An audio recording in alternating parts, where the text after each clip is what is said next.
রাশেদ প্রধান, নাসিরউদ্দিন পাটোয়ারি, ব্যারিস্টার ফুয়াদ এবং পিনাকি ভট্টাচার্য, তাদের বক্তব্য শুনলে, তাদের কথা শুনলে মনে হয় এই বাংলাদেশের একমাত্র দেশপ্রেমিক তারা। তারাই হচ্ছে দেশের ইতিহাস জানেন, তারাই হচ্ছেন একমাত্র ব্যক্তি যারা দেশটাকে স্বাধীন করেছেন, এবং তারাই জানেন দেশের কোথায় কোন জায়গায় কোন জায়গায় সমস্যা হচ্ছে এবং কি সমাধান, এবং তারাই এটা সমাধান করতে পারেন। তারাই প্রত্যেকের জায়গায় এক একজন নিজস্ব প্রধানমন্ত্রী, অনলাইন প্রধানমন্ত্রী। মানে তারাই বোঝেন এই বাংলাদেশটাকে কীভাবে ভালো করা যায়, তারাই জানেন বাংলাদেশটা কোথায় যাচ্ছে। কিন্তু আমার কথা হচ্ছে, আপনাদের কাছে আপনারা যে বক্তব্য দিচ্ছেন, আপনারা যে কথা বলছেন, আপনারা বক্তব্য দিয়ে বাংলাদেশে ভাইরাল হলেন এবং বক্তব্য দিয়ে আপনারা নিজেদের প্রধানমন্ত্রী মনে করছেন, বা দেশের বীর মুক্তিযোদ্ধা মনে করছেন, বা দেশের সবচাইতে দেশপ্রেমিক হিসেবে আপনারা আপনাদের জাহির করছেন। আমার প্রশ্ন হচ্ছে, আপনারা ব্যক্তিগতভাবে কে কী দেশ এবং দেশের মানুষের কল্যাণে কাজ করছেন? আমার বিচার বিশ্লেষণে আপনাদের তথ্য ঘাটাঘাটি করার পরে আমি দেখছি আপনাদের চাইতে এই তাজু .0 কি যেন একটা পেজ, উনি ওনার এলাকা নিয়ে কথা বলেন, উনি ওই চর অঞ্চল নিয়ে কথা বলেন। আপনাদের চাইতে সে বড় দেশপ্রেমিক। আমি দেখেছি আপনাদের চাইতে এই ইত্যাদির হানিফ সংকেত ভাই, তিনি তার নির্মাণে, তিনি তার প্রতিবেদনে দেশ এবং দেশের মানুষের কথা বলেন।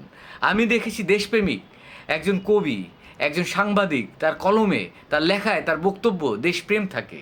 আমি দেখেছি আপনাদের চাইতেও দেশপ্রেমিক একজন ডাক্তারকে। আমি দেখেছি আপনাদের চাইতে বেটার দেশপ্রেমিক হচ্ছে ডক্টর জারা। তিনি মোটিভেশন টাইপের বক্তব্য দেন, তিনি ডাক্তারের রিলেটেড, চিকিৎসা রিলেটেড বক্তব্য দেন। আমি দেখেছি আপনাদের চাইতেও দেশপ্রেমিক বিভিন্ন অনলাইন কন্টেন্ট ক্রিয়েটররা, যারা অসুস্থ মানুষের সেবা করেন, যারা অসুস্থ মানুষের জন্য টাকা তোলেন এবং কুড়ে ঘর, তাদের ঘর নির্মাণ করে দেন, এবং তারা যেয়ে কথা বলেন অসহায় মানুষকে 1,000, 2,000 টাকা, 10,000, 20,000 টাকা দিয়ে তাদের পাশে থাকেন। এখন আমার কথা হচ্ছে, আপনারা যদি একটু দেখান তো আপনারা দেশ এবং দেশের মানুষের কল্যাণে কী কাজটা করেছেন। আপনাদের একটাই যে বক্তব্য দেয়া, অনলাইনে কথা বলা, নিজস্ব কিছু হিরো আলমের মতন নিজস্ব কিছু অনলাইন পোর্টাল আপনারা ক্রিয়েট করছেন, সেখানে জাতীয় পত্রিকা বা টেলিভিশন আপনাদের নিউজ করুক আর না করুক, তারা কিন্তু আপনার বক্তব্যগুলো পোস্ট করছেন এবং প্রচার করছেন। যাই হোক, আমার কথা হচ্ছে, আসলে আপনারা কারা? আপনারা আসলে কারা? আপনারা কি সাক্কা দেশপ্রেমিক নাকি সাপ্রি দেশপ্রেমিক? আপনারা কি আসলেই দেশপ্রেমিক না অনলাইন দেশপ্রেমিক? আপনারা অনলাইনে দেশপ্রেমিক হয়ে আসলে দেশের মব সৃষ্টি করছেন, দেশটাকে বিনির্মাণ করার জন্য আপনারা বাধাগ্রস্ত করছেন। আপনারা আসলে কি চান? আসলে আপনাদের বক্তব্য কি? আপনারা কি দেশের প্রধানমন্ত্রী হতে চান, নাকি মন্ত্রী হতে চান, নাকি এমপি হতে চান, নাকি আপনারা কি হতে চান? নাকি দেশের মধ্যে বিশৃঙ্খলা তৈরি করে মানুষের মনে সন্দেহের বীজ তৈরি করা এবং মব কালচারটাকে এস্টাবলিশ করা এবং আইন শৃঙ্খলার অবনতি তৈরি করা? আসলে আপনারা কি চান বলুন তো? আপনারা বাংলাদেশের সবচাইতে বিনয়ী এবং ভদ্র একজন প্রধানমন্ত্রী জনাব তারেক রহমান সাহেবকে নিয়ে আপনারা গালি দিচ্ছেন, কুলাঙ্গার বলছেন। নাউজুবিল্লাহ, আস্তাগফিরুল্লাহ। আমি অবাক হয়ে যাই, আপনারা আসলে কারা?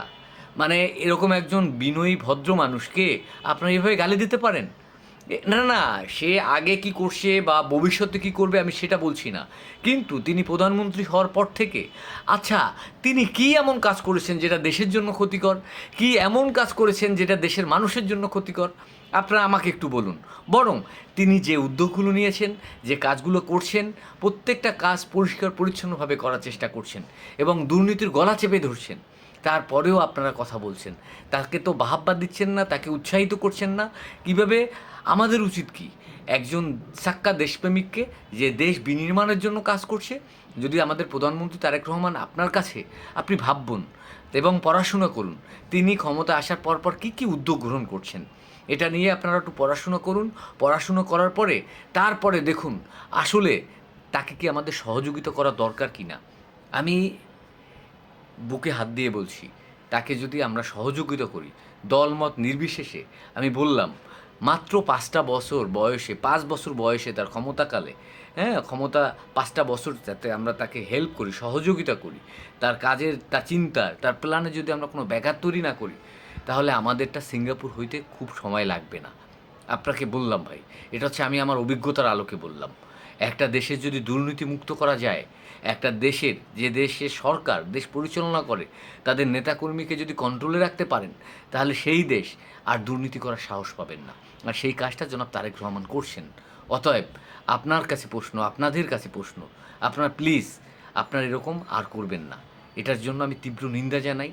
আপনাদের জ্ঞান দিও, আপনাদের দেশপ্রেমিক হওয়ার জন্য আরও জ্ঞান দিও, আপনারা আরও দেশপ্রেমিক হন এবং দেশ এবং দেশের মানুষের কল্যাণে কাজ করুন। আল্লাহ হাফেজ।